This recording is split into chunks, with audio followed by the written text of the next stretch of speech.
Well, folks, it's been a while since we've done this one, huh? Yeah, it has. I'd forgotten that you hadn't finished this already.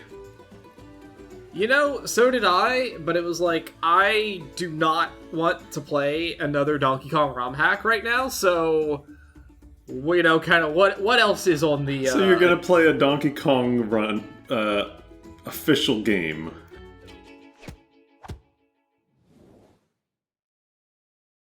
I mean, you're not wrong.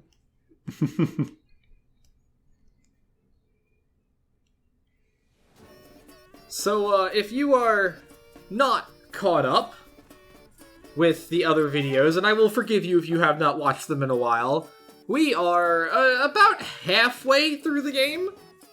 The last thing that was posted was we finished the desert area, and we are heading to the next world. Although, apparently, I recorded that footage at some point, and it is just gone. So, we're gonna retread the first 2 levels of the next world. You know, I think I was in those videos, and I still don't remember what happened. But yeah. It's been a bit. There's been too many Donkey Kong ROM hacks in the meantime. That's fair. We have done a lot of Donkey Kong ROM hacks. It's been a fun time, most of the time. It is nice to play something that's a little more... I don't want to say standard, but... yeah, something that doesn't want to kill me in my soul. Something a bit more designed. Anyway, you may remember that we were using a bunch of, like, the tonics and stuff to, like, you know, do weird and funny effects, and honestly, that just kind of makes the game hard to play, so I'm gonna probably just scrap that at this point, and we're gonna experience these levels as they were intended to be played. Okay. You know, not competently, of course. I'm not going to promise anything along the lines of that, but...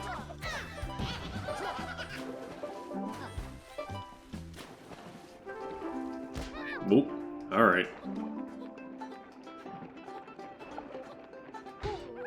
Anyway, yeah, we're starting strong. Water levels.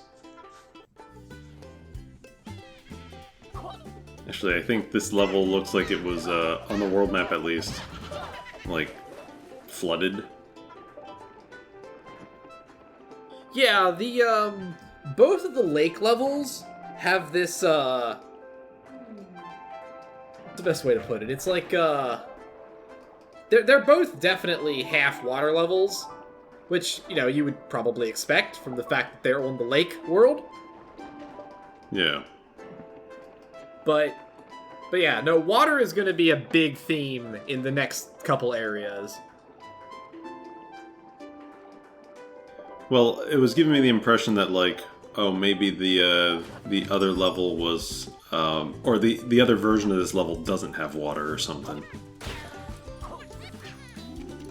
Maybe that's true. That's not incorrect. I'll leave it at that. Good enough for me.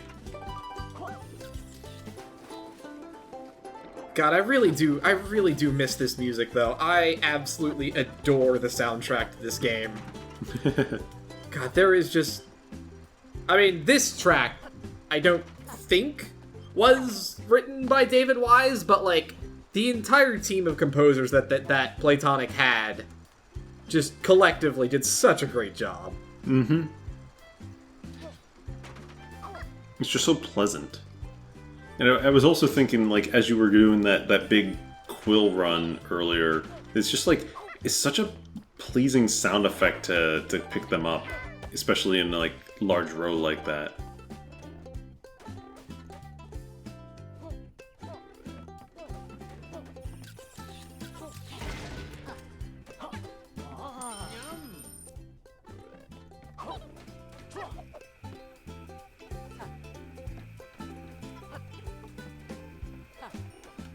Another thing I appreciate by virtue of the fact this is a modern game is that there are checkpoints after every single section. That's pretty nice. Not that we need most of them, but it's just nice to be in a game that... We don't have to make our own rules. Yeah, it's just nice to feel that the game appreciates my time a little bit. Yeah. Although that said, the one thing I was not prepared for is that these levels are long. I know this game is cribbing really hard off of Tropical Freeze, but damn, this game has long levels. I think both of the ones in this video are 10 minutes a pop. Yeah, I remember feeling that towards the end of Tropical Freeze. Some of the levels in World 5 were definitely like that. But it was okay for the most part because, boy, I still love that game. Oh my god, Tropical Freeze is so good. I keep wanting to replay it, but I'm I don't want to pay $40 to get it on Switch. Yeah, I thought about that too. I still have the Wii U version, but I haven't hooked up my Wii U. There's nothing wrong with it, but I just haven't put it back on I haven't hooked it up to a TV yet since moving. I don't have my Wii U anymore. I actually sold it to one of my friends, so I don't have any options to replay it, and that saddens me immensely. Well, at some point you might just, you might go for it. But yeah, I don't blame you. It is a game that you already played and beat, very thoroughly. So, yeah.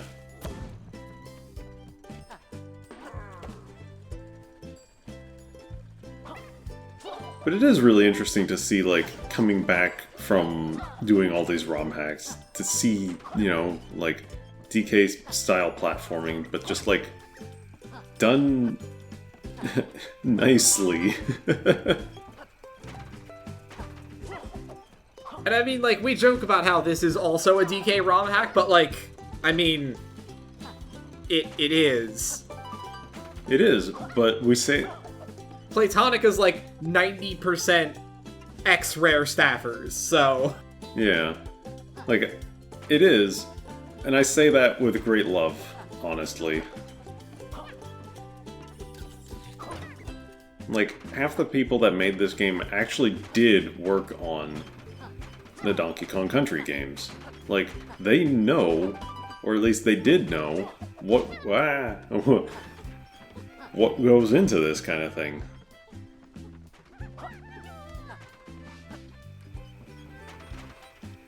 The only reason I hesitated and say did know is, oops. Because, they also made Banjo, and, so they do know what goes into a banjo, but we got Yooka-Laylee instead, the original, which, people have mixed opinions about. I'm not a super huge fan. I don't know, I think some of the updates made it better, but there's a lot of core problems I remember having with it. Yeah, that's kind of my opinion of it, is that it's okay. You say a couple of the early patches did help, but for the most part, it is exactly what was promised, and that is kind of the problem. Yeah. I was talking about this sort of thing earlier today, in respect to, Psychonauts 2. Because, I get this impression just that, it'll probably be fine, but I also feel like it's probably going to be a game that, it's going to have the Shenmue 3 kind of thing going on with it. It's going to be exactly what people want, and that might be the problem. Yeah, it's gonna be great for those people, and those people specifically, and everyone else is gonna be why would you make this? In this day and age, or whatever, have you modernized that at all? And now granted, I haven't really looked into, anything Psychonauts 2 is doing. It's just kind of I don't know, I just get this impression. So, I could be completely wrong. And, you know, if I am, that's good. That means the game is good. But, like, I don't know. I just have this impression that it's going to be very much like a... It's going to feel... PW was putting it pretty well. Is like, the game's going to feel like a game where they just... It's going to feel like they still are following the exact same design doc they made back in 2006 for the sequel or something like that. Mm-hmm. Which, you know, great, more power to you, but, game design has evolved a little bit since 2006. Yeah.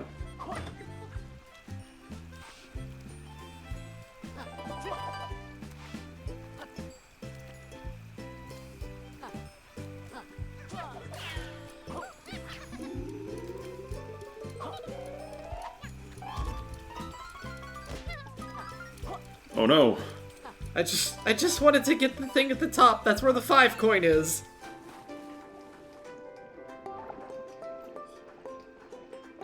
Ah, well, it's the end of the level, so it's not that big of a deal. And as mentioned, I have actually done this level already, although Lord only knows what happened to the footage, so...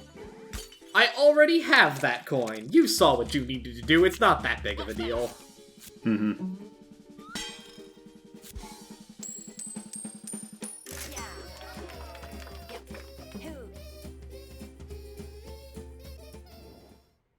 But yeah, that's just, it's a nice little level. Yeah. It's a little bit challenging. Little water, little saws, just all kinds of fun stuff. Oh, okay. I see what it is. I can see the names for the other levels have appeared. Close enough dealing with water. Still. Oh, there's 2 bees here. So yeah, this level is a little weird. It's like... So, okay. So the way this level works is that it's broken into 5 distinct sections that you can tackle in any order, and each one gives you a gem, and when you get all 5, it gives you the bee. So it's like, it's kinda like a Metroidvania-ish. It sounds like a Yoshi's Island, the Yoshi's Island level, the fort in World 4, Marching Mild's Castle, or whatever it is. The one where you have to get like 4 different keys. Oh, yeah. Yeah, you have to find 4 keys, and you can do them in any order. There's a few games that do this kind of thing. A lot of ROM hacks try to do it, but the problem there is, at least in Mario, it doesn't really work. Like, we experienced it with not in Mario. This one was in I've already forgotten the game that we just played. Unveiled? Unveiled, yeah. Bramble Antics and things like that. Like, the same idea exists, but the problem in those is there's no way to save your progress. In this one, considering that it's built around it, I assume that's not a problem. Yeah, that there is, I believe, it might not be the only checkpoint in the level, but it's the most prominent one because it's the one you see every time you bring a gem back. Yeah. And of course, you can just walk past it as many times as you want, and it'll save your progress every time. Mm-hmm. So, like, yeah, in a game that is designed for it, that's perfectly fine. It's perfectly acceptable.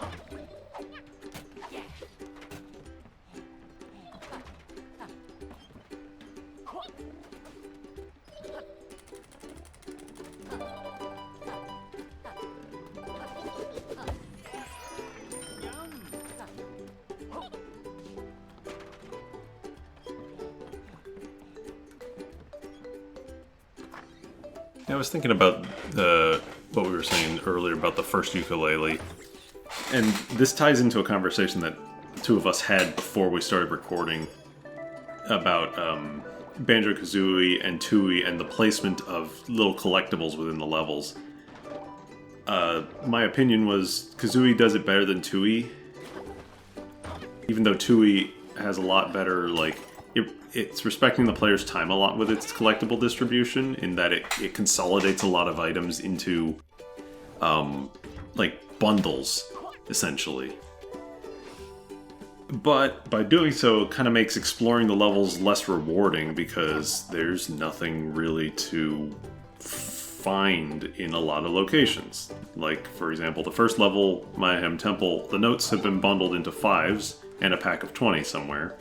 And you can get all 100 of them within like the first minute that you're in the level. Whereas Kazooie has a lot of small rooms a lot of times with a few notes, but its big fault is that, you know, it doesn't have the ability to save those notes. Yooka-Laylee's problem, on the other hand, was it had a lot of things to find, but the bigger problem was that they put them in poor locations, I felt. Yeah, that was one of my big complaints about Yooka-Laylee, was that it's just that, like, the collectibles which should be guiding you throughout the level, like, oh hey, here's a thing you haven't checked out yet, instead are more like just kind of put wherever. Yeah. You'll find... The other problem was being on a more modern, a more modern hardware that can actually, like, display rocks and stuff in more than 8 polys. What ends up happening is they ended up building, like, a lot of, little rock pillars and stuff, but then they would put things on top of it. And climbing those, I always got the impression, like, am I really supposed to be climbing this? And then you'd see a quill on the top, and apparently, yes, I was supposed to be climbing it. Of course, half the time I feel like the answer was no, you were supposed to find, like, some other way to get up here. But...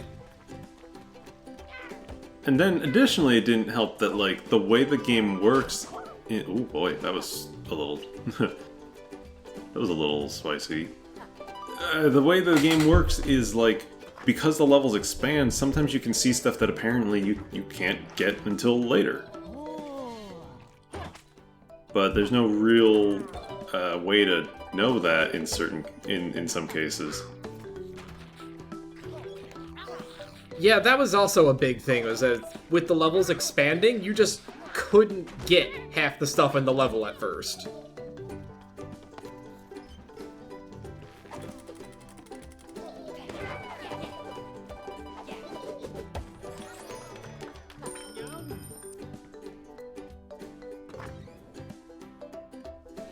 What I do appreciate about this game is that, like, the little bonus segments and everything are actually unique. That is the biggest downfall of even Tropical Freeze, is all the bonuses being so boring.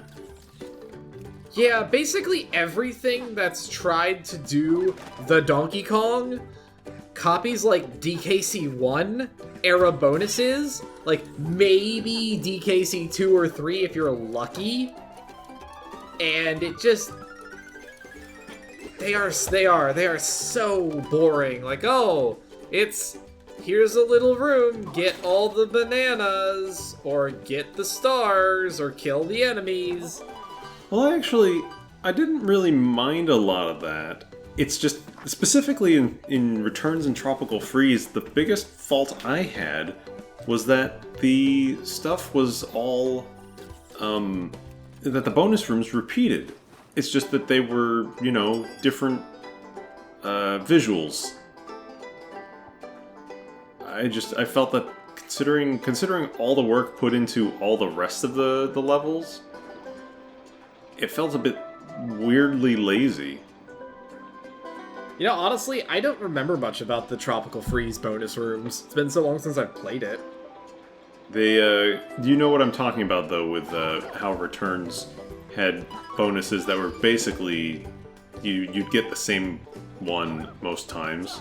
Or, well, you get the same handful. There's like 12, maybe 15 different ones. And there's way more than 15 bonus rooms. So they repeated it. You'd just see the same setup, but with different visuals. to match the world theme instead. Right. Yeah, that's more what I mean. Nothing about the specifics, just that it feels like there shouldn't have been repeats.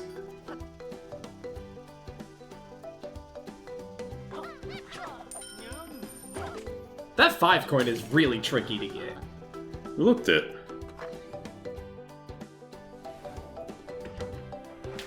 No, but that makes the level. That was pretty neat. It is nice to have those kind of like, you know, bespoke challenges there.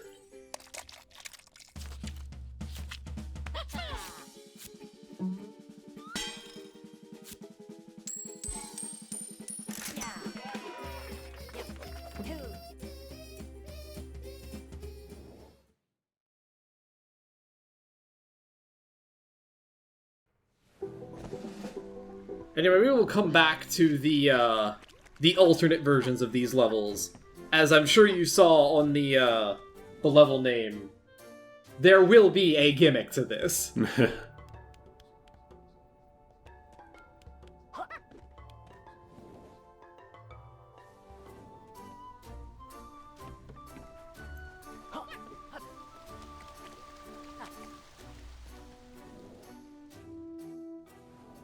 I really do like this overworld idea. It's really nice. It's nifty. I appreciate the idea of, like, okay, we're still gonna do, like, the big collect-a-thon, explore the world type thing, but it's only gonna be the overworld, so you don't have to, like, go crazy trying to figure out, like, oh, where did I miss this one thing in this level or whatever. Mm-hmm.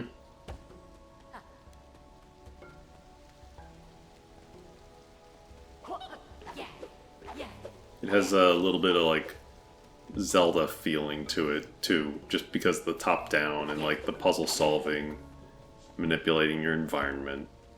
That sort. There is a tonic in the bottom left of this room, and I have no idea how to reach it. Is it not just possible to, jump up the ledge to the left? You know, the tall one on the left above Yooka right now? And then just roll jump? No, you can't make that jump, so I don't know what's up with that one. Maybe when it gets frozen or something. I don't know if you can... I'd never tried going in there when it's frozen. It didn't look... Well, maybe the waterfall freezes and you can't go in, but yeah, hey. A challenge level? Mm-hmm. I like the Pagey challenges. They're cute little one-off platforming challenges.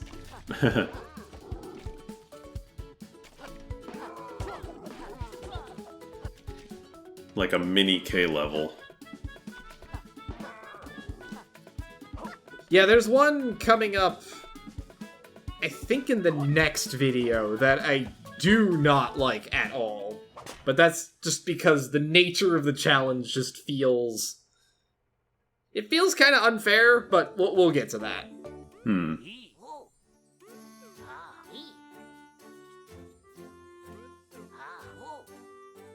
Anyway, prepare your speakers for the 80s. Hell yeah.